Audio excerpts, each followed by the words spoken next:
From the station that's on your side, News 12, First at 5, continues. First at 5, addressing some deadly days here in Augusta. 3 fatal shootings since the weekend, the latest just this morning. And another man dies after a fight in Evans. Later, we're live with News 12's Craig Allison, who is breaking down the next steps in these investigations. But first, we're looking towards the end of this. In about 10 minutes, guys. Anthony, thanks a lot. New at 5, a domestic abuse call leads to the SWAT team being activated in Burke County just before 1 o'clock in the morning. Burke County deputies responding to Haddon Pond Road. They say the man there on the screen, Dylan Michael Jaworski, was inside destroying parts of the home. Jaworski's mother telling deputies her son kicked them out of the house and threatened to harm them with a knife. He had guns inside the home. Eventually, SWAT teams called in. They say they took him without any more trouble. He's now behind bars for an outstanding felony probation violation warrant not related to this incident. 3 deadly shootings in 4 days in Augusta. The violence began Saturday morning on Vanderbilt Circle off Olive Road. McKendrick Glover died in a shooting there. Then on Sunday morning, a shooting at the Circle K on Tobacco Road killed Samuel Jackson. Then this morning, Cynthia Wright died after a shooting outside the Union Agner Animal Health Distribution Center. That's over on 5th Street near downtown. Craig Allison live there on 5th Street to tell us about this latest shooting. Craig, what's the sheriff's office saying in response to this past weekend? Well, Laura, I spoke directly with Sheriff Roundtree today, and he's emphasized that his office is doing everything that they can to address Augusta's growing population problem, and with it, a growth in cases. He says that this isn't a trend for Augusta, but it's something that's happening around the nation. And when we break down the numbers, however, we have already hit a new record looking back at the past 5 years, month by month. This past July, we saw 40 combined aggravated assault cases involving guns and homicide cases. The record was back in January with 39, and that was this year. This is what the sheriff had to say in response to this past weekend. With each individual case of the previous homicides over the past weekend, one we found to be have drug connection.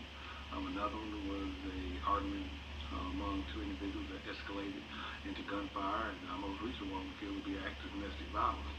So, it's not just random gunfire, random acts. These are individuals who put themselves in a particular situation that unfortunately led to the demise and the loss of a life. So, it's not a trend.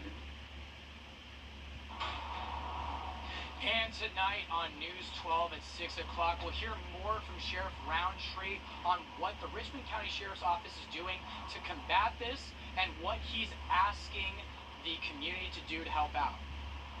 Just a real string of violence here, Craig. Thanks for the update there from downtown. We have another update to a story we told you about here yesterday. Richmond County deputies arresting Luther Jones, who was wanted for reckless conduct. Investigators say Jones was reportedly driving a pickup truck during the incident on August the 6th over on 2nd Avenue. We're still working to learn details about what happened over there. Georgia's firearm industry says there's a significant gap between the number of new gun owners and people undergoing firearm training. While gun safety training is also up, it's still significantly behind the high rate of firearm purchases. Most accidental or negligible firearm incidents can be prevented with firearm training, experts say. The most recent data from the National Safety Council found accidental gun-related deaths jumped 10% in 2020. Black and brown women make up the group most likely to sign up for training. What kind of training do I need if my motivation or my interest is self-defense? What type of training do I need if my motivation and my interest is to shoot in competitions? It is definitely a skill that you have to develop, much like learning how to drive. We can watch as many Fast and Furious movies as we like, but that doesn't qualify us to perform at that level. Experts say anyone who owns a firearm should undergo proper education and, of course, practice. You can get rusty. Today marks the 30th anniversary of the kidnapping and murder of a college student who grew up in Greenville, South Carolina. And to this day, that case remains unsolved. Tammy Zwicky vanished on August 23rd, 1992, while driving back to college in Iowa after dropping off her brother in Illinois. Her car was later found along a highway. Witnesses say a tractor trailer was spotted near her car. Sadly, Tammy's body was later found wrapped in a blanket in Missouri. The FBI FBI is offering a $50,000 reward for any possible suspect information. The monkeypox virus now in all 50 states. Yesterday, Wyoming became the final state to report a case of that disease. So far, more than 14,000 cases reported nationwide. As of yesterday, Georgia now has 1,190 cases. It still ranks 4th in the nation. Due to a trauma at one of our local hospitals, the Shepherd Community Blood Center says it is in need of type O blood, and that need is urgent. Here are some upcoming blood drives for you to help save a life. Happening tomorrow, Aiken Regional Medical Center is hosting a drive. It is from 12 to 8. Then coming up Thursday, the Columbia County Government Complex will have the Bloodmobile. That's from 10 to 7. On Friday at Hepzibah High School, you can roll up your sleeve from 8 to 1. We're a couple of weeks into school now, but if you're still in need of school supplies, listen up. The Good Shepherd Baptist Church is hosting a giveaway and parade event on Saturday. It's from 12 to 2 at the church. They'll have supplies for all school ages, from elementary all the way up to college-age kids. Good idea over there. Still to come, an event for seniors in the community was a big hit. It helped some fur babies find a home. These stories and more when First at 5 continues. As we go through the next couple of days, we're going to be seeing those rain chances starting to increase. Tomorrow, more clouds than rain, but that will increase by Thursday and Friday. A full forecast coming up next. Deal. Let's all have some fun at Milton Ruben Superstore. Happening now, we are live at Grovetown High School. The Warriors are being recognized for their big championship win with a long-awaited ceremony. And later on the newscast, our sports director Dan Booth will be live over at the school with more coverage on this special event and what it all means for the boys basketball team at Grovetown High School. A lot of state championships won for local teams. I believe this is the first one ever for Grovetown's men's basketball. So well done there, and we're going to hear from Dan coming up a little later on. Obviously, puppies, children are all therapeutic, but this is definitely puppy therapy. It's puppy yoga, and Becky Buchanan is experiencing it. I knew there was going to be a lot of puppies. I didn't know if they would be crawling all over me, though. When she found out these puppies would be coming here, she knew she had to get involved. I got to pet them. It was a lot of fun. It's my favorite thing. Of all the things I've been able to do here at Wrdw, this has been my absolute favorite thing to pull off and bring to the residents, bring to the community. It's always so much fun. It's fantastic. Avery Valines helped bring this to Brandon Wild. She says there's more to this than just yoga. We want to get these puppies adopted. We love doing puppy yoga with our residents because it brings so much joy. But our goal today is to get these babies adopted.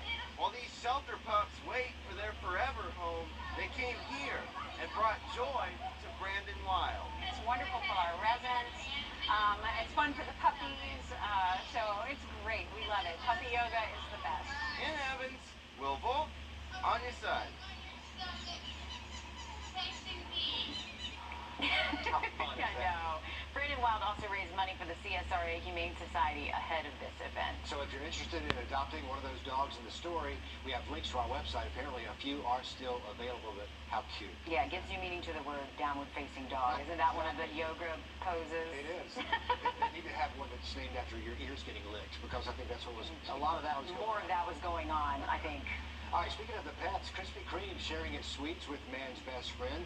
The donut chain's putting doggy donuts on the menu for the first time in the U.S. The limited edition baked treats are donut-shaped dog biscuits for pups of all ages and sizes. Krispy Kreme says the hard-baked cookies are made with canine-friendly ingredients. For instance, they substitute chocolate for some other types of things that are dog-approved called carob. The doggy donuts are sold in boxes of 6 and will be available this Friday, which is also National Dog Day. Very pet-friendly over there at Krispy Kreme. So there you go. Well done. Anthony, maybe Storm needs to get some I'm doggy gonna donuts. have to wait till Dunkin' comes out with their pet versions. I'm more of the Dunkin' person. Oh, What do you guys? okay. What's your favorite? Okay. Dunkin' or is it Krispy Kreme?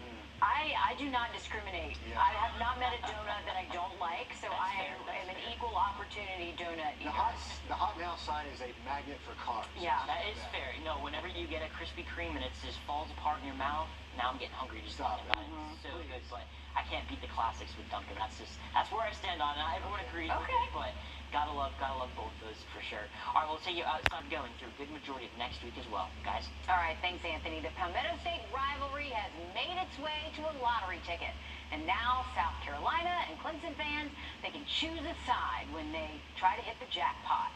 Carolina jackpot and Clemson jackpot tickets go on sale today. Bragging rights on these babies, $5 scratch-offs could be worth as much as $200,000.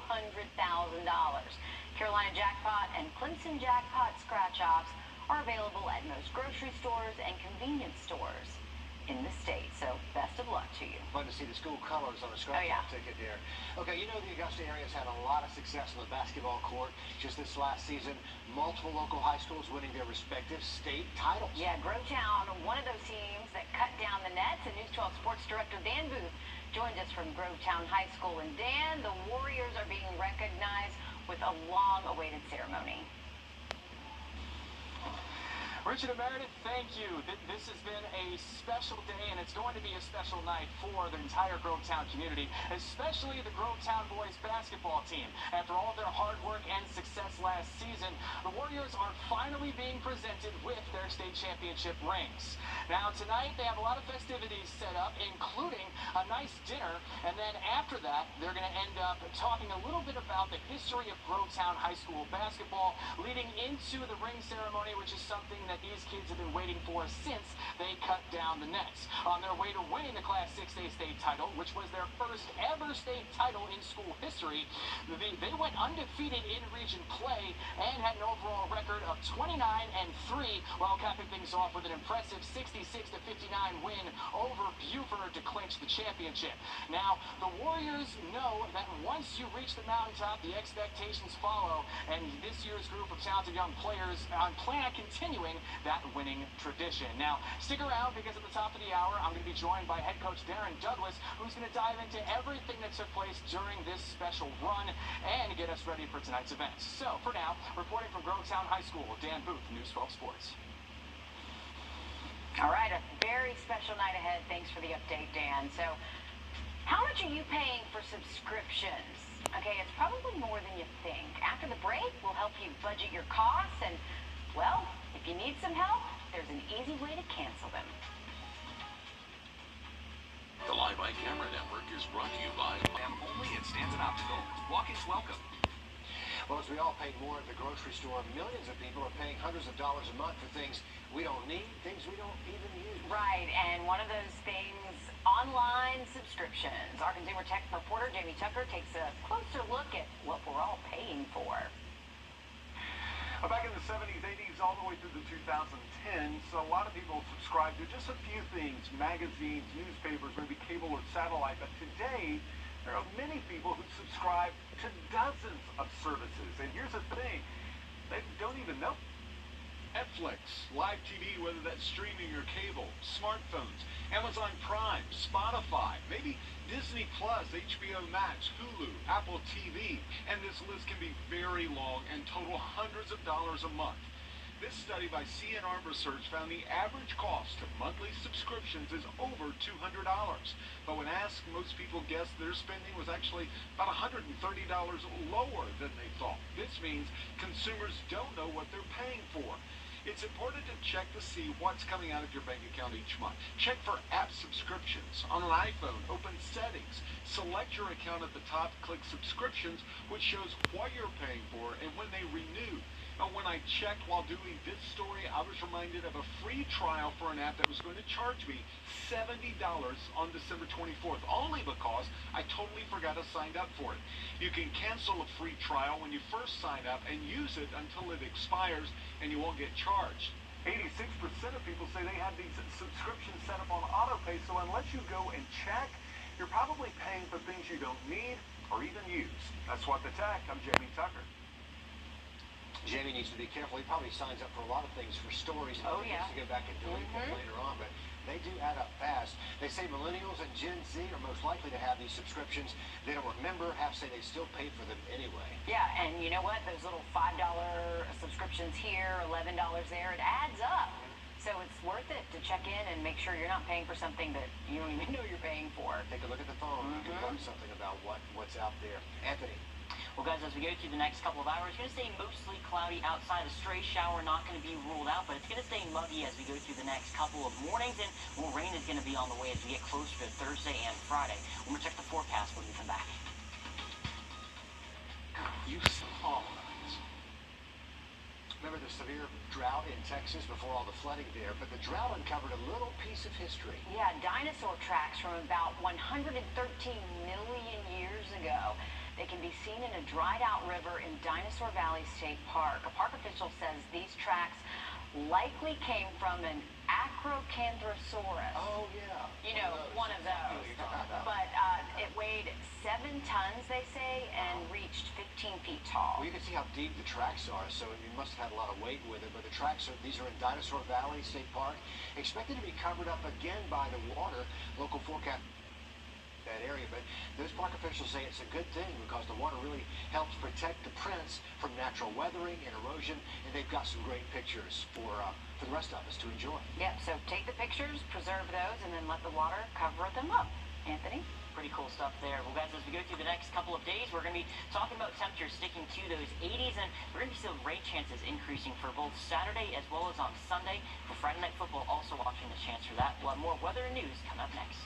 There's more to come on News 12 at 6 o'clock. All the tools.